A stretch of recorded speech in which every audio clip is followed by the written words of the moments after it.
Hey folks, it is Phil Swallow podcast on Thursday the 29th of June. Why did I have to think about that? I know why I'm here. Thursday the 29th of June 2023. Welcome to the show. Hope you're doing well. The title of this episode is Victorian pumping stations. That's been a big theme in my week. The general theme is because I've been doing research into a talk for the Sanderstead Local History Group, which I delivered yesterday. That went down really well. Thoroughly enjoyed it. And as part of the research for that, I learnt about how these marvellous buildings and functions and architectural masterpieces worked. To a degree, I think I still need some more understanding on the intricacies of the actual engines themselves, but I can learn that. In fact, I've got a very good source provided to me from an attendee yesterday. He sent me an email following that, so that was really good. But I guess, the other interesting thing is, before I go too far, is that on the week, and in fact the day that I delivered this, Thames Water hit the headlines for all the wrong reasons. They have been in the headlines recently, along with other water companies, for dumping excess raw sewage into the river system. They're only allowed to do that in specific circumstances, but they're not really controlled on it. They've got a debt problem. Servicing of the debt is 14 billion, and because they're a private company, they're allowed to raise finances without, there must be some commercial basis for them to do that. 14 billion, and there's talk of them being nationalised, and I actually saw something today suggesting that there could be other water companies that are in a similar situation. So watch this space. Don't know any more about, where this is headed just yet, but potentially there's a problem looming. I was going to say over the horizon, but it's more under the ground or on the ground. Yeah. Don't push it too far, Phil. So the visit to Crossness pumping station was amazing. So I went over there on Sunday. Now, Crossness is actually, it's in the sort of Thames marshes or Erith marshes, not far from Abbey Wood and Belvedere and Thamesmead areas of London, so just on the banks of the river, south of the river. The pumping station has been there since the mid to late 1850s. Joseph Bazalgette, who basically created the first sewer system following the great stink of 1858. It was a major issue with raw sewage going into the Thames. And the idea with Crossness and other stations that were built around the same time was to be able to channel the sewage via new sewers to these stations. And then they were still kind of dumped, but it was much further along the river out towards the sea. And the fact that though they actually call it the Cathedral on the Marshes, the fact that the building is still there is wonderful, because too many of these have been pulled down. It's actually got a number of engines in there, and one of them they sometimes have working. They're all named after princes and kings. But it wasn't working on Sunday. But you can get tickets to go along there just on Eventbrite. I think it was, I should have looked it up, shouldn't I? £8, something like that. But get in early because they get booked up. Weirdly, the future dates, so heading towards late July and into August, school holiday time, they were all booked up. But the one nearest to me, which was a Sunday just gone, was available. Now, in terms of travel planning, I was thinking, I can travel for free, and now I'm of a certain age. But Sunday services, and it was forecasted to be 30 odd degrees. It actually hit 33 when I was coming home. And they've got parking on site, so I drove. And if you think about it, I mean, the nearest station is Abbey Wood, and there was one guy there who walked from there, probably more than one person. But, they're designed as they perform a function, a sort of utility function. They're not near a residential area by the very nature of what they are and what they do. So it makes sense, really, that there's no good transport links, if that makes does that make sense? Too much of use of the word sense. So, drove along there, got there for about 10:30 when the sort of open day started. I think it's 10:30 till 4. And parked, I was about the fourth or fifth car along. Then you walk along to a little kind of train that they've got that takes you, a little electric train thing. It takes you about, I think I read somewhere it was 700 metres or something. but it was still pleasant because it was hot. And they actually offered you a drink of water and their little gazebo thing there, all run by volunteers, and they are brilliant. In the actual pumping station, they've got the sort of Victorian costume on as well, which is really good fun. And they're very knowledgeable. So you get taken along, you walk up a little slope, you get your first smell of sewage, because this is located, albeit it's a museum and a marvellous Victorian building, it's actually next to the current working Crossness pumping station, and I'll touch on that in a little bit. So you go there past the valve house, and at any point you can stop and have a look. I mean, there was actually a little kind of museum workshop area for the railway itself, the little railway. But I chose to just go into the main hall. I put my name down for a tour of the archives, which happened a bit later, about an hour or so later. And then it's just a case of exploring. You can go where you're allowed to go, look at the engines. I took a number of photographs, took my proper camera, as it were. Got into some lovely conversations with some of the volunteers, and a few of them I asked the same question. And the question was that one of the engines, the beam engines that was in Addington Well, just around the corner, was actually delivered. It was purchased by the Museum of London just after Addington Well closed, the old building, in the mid-70s, and it was loaned to Crossness. Now, I saw an image online from about 15 years ago, and it was just the component parts rusting on some ground outside. And I ascertained on Sunday that this engine that was in Addington is still in that form. It's still a selection of parts. You can clearly see the beam and various other bits and pieces. But it's in a different part, but it's out on the grass. And the nearest I could get to it was to take a photo through the window. But I spoke to one of the engineers. He confirmed that definitely was the engine from Addington. I think they've had a few people that have gone up there and made inquiries as well, which is quite cool. But they've looked over the years at how they could possibly build it and get it running again. But it's very hard to do. By their nature, these things need to have some real solid ground to be positioned on. And other than the main engine house, there's a lot of kind of caverns and hollow ground underneath. So it's probably unlikely to happen. He said really the best they could hope for is that rather than get it up and get it working, they could actually assemble it as a static display model. So we'll see. It would be nice to see that. And I know that the other engine is at Strumpshaw in Norfolk, Norwich Way. We're going to try and get to see that at some point. And it's working. It's on YouTube. It's most definitely the Addington engine, the other one.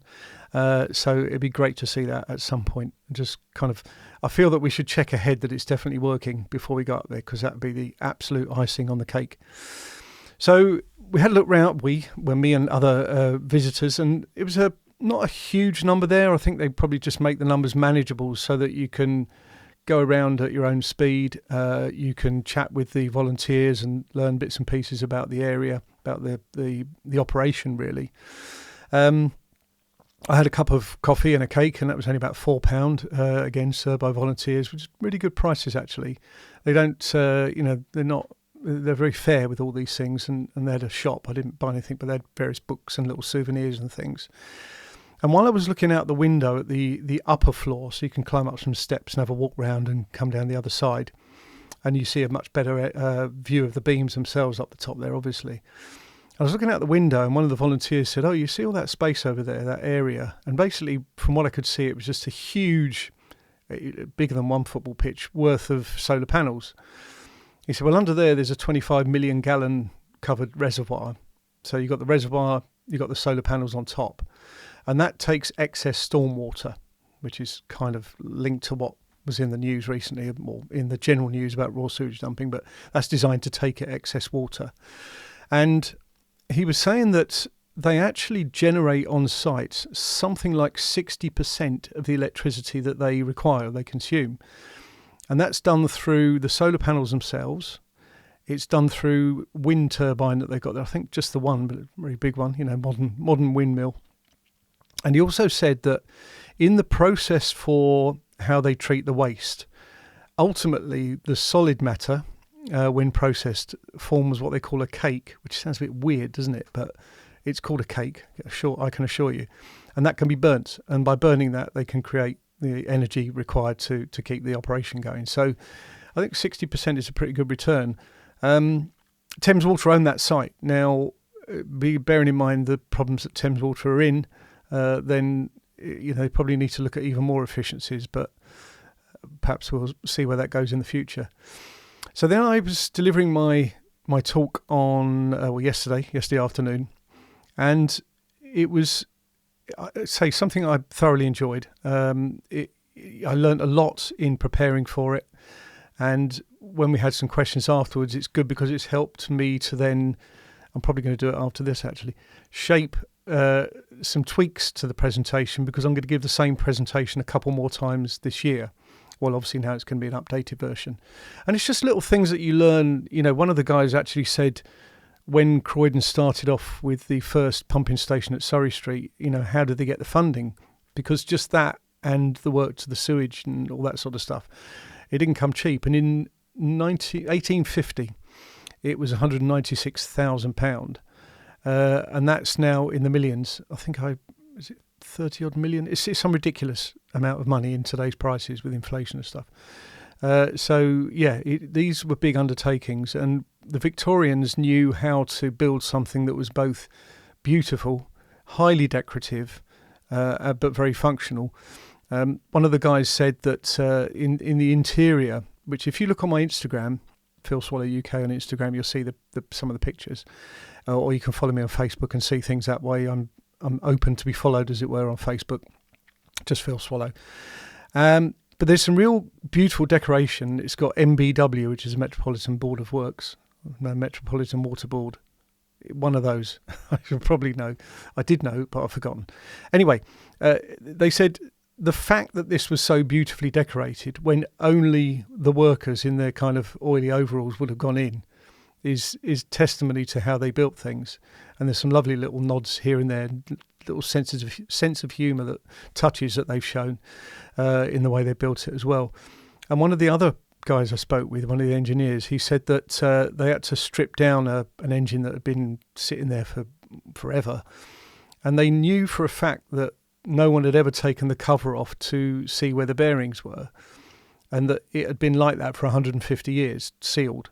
And they opened it up, and he said these bearings were just like beautiful, like completely clean, hardly any wear on them. Obviously, it'd been well greased and things at the times. So they really, really did know how to do stuff. And it's kind of, not only is it fired up my interest to do more and learn more, it's also made me appreciate the wider Victoriana in the whole country, really.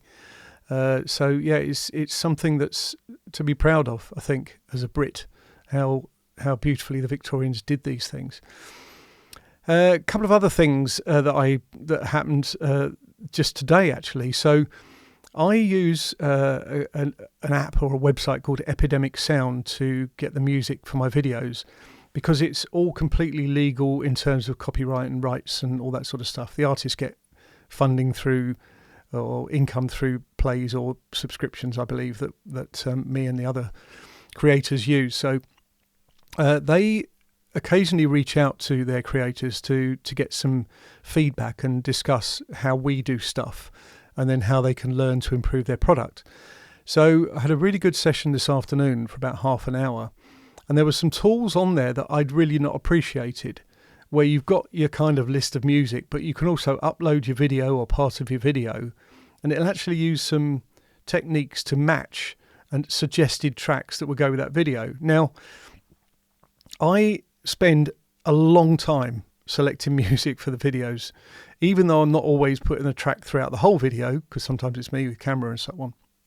But selecting the music takes a long time. And with this tool that kind of, it's AI or algorithmic or something, the fact that it can do some of that work for me and suggest tracks that hopefully we're going to be in the ballpark, or at least get me thinking about, well, yeah, maybe I could work with that. So I'm looking forward to actually trying that out. And I think I'm at the stage with the Tokyo video where I could probably do with something like that. So I'm going to look to apply that over the next few days, even though I'm quite busy still with stuff.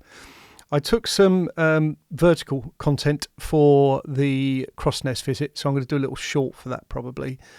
And tomorrow I am going out mudlarking on the Thames at the Millennium Bridge area, 4:30 in the afternoon when the tide's out, obviously, low tide. That's something that's been booked for a little while. It was actually Sue's present to me, or one of the Christmas presents from me previous year, 2021. And for whatever reason, I've only got around to doing it now. Thoroughly looking forward to that. I'm planning to clip a GoPro on me on one of those kind of chest strap things so I can record what I'm doing first person almost. Well, it is first person, isn't it? Because it's just me doing it. So I'm going to do that, and hopefully there'll be some content to put a video out for that. So even though my desire is to get the Japan videos out there, and there'll be a few of them, I'm kind of thinking I'm running the risk of just not doing any proper long form content. I'm kind of getting itchy, scratchy, whatever the term is. So I'm going to get some long form content out there soon. I've also got all the information to do walk and talk on Caterham on the Hill, and I've got a new piece today to incorporate that, so that'll be exciting. The nice thing with that one is it's all scripted, so expect to see some releases coming to the channel soon, and hopefully they'll be enjoyable. My final point is that I'm working on, it's funny, on my notes I've put talk number 3 of 2023. I'm meaning the year. I haven't got 2023 talks to do this year, thankfully. So yes, I'm doing talk 3, which is a different subject. It's not one that I did for my first talk back in January. It's not the one that I did yesterday. It's a different one altogether. So there's a couple of stories that I'm doing within one. So that's going to be fun, and I'll be doing that next Friday. So I've got a week to kind of finish it.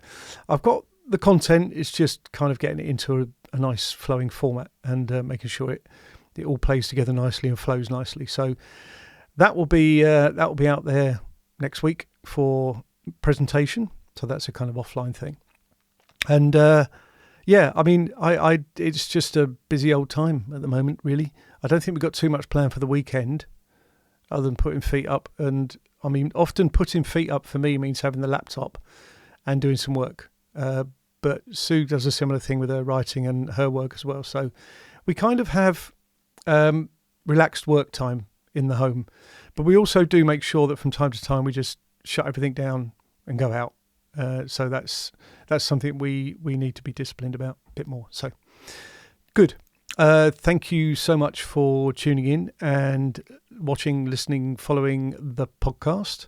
Appreciate your support. Appreciate the views. Hopefully this is something that you'll continue to support. And without further ado, I will sign off, and I'll see you in the next episode.